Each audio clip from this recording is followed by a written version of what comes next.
จะสบายดีเนาะข้าพเจ้าจะมาแนะนำอาจจะมาซาเดแต่ก็เป็นอย่างเนาะสำหรับคนที่ Facebook ถูกปิดอยู่ในระยะนี้เนาะซึ่งสาเหตุมันก็หลายปัจจัยเนาะวันนี้ข้าพเจ้าจะมาแนะนำคร่าวๆในกรณีที่ว่าเฮาถูกปิดเนาะบอกว่าจะเป็นมันจะมีวันที่ปีเดือน30วัน180วันขั้นตอนที่1ให้มาทานเข้าไปที่ใน Google Chrome หรือ Safari เนาะหรือ Google หลังจากนั้นพิมพ์ประมาณนี้เนาะพิมพ์ประมาณนี้ Facebook Help Center หรือศูนย์ช่วยเหลือ Facebook ประมาณนี้เนาะหลังจากนั้นเขาคลิกเข้าไปในศูนย์ช่วยเหลือหลังจากที่เขาเข้ามาหน้านี้เนาะให้มาทานหันมาบนนี้ตัวนี้เนาะคลิกเข้าไป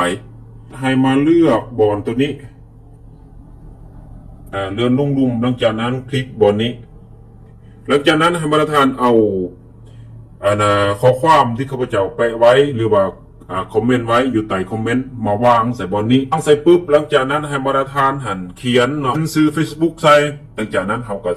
ส่งไป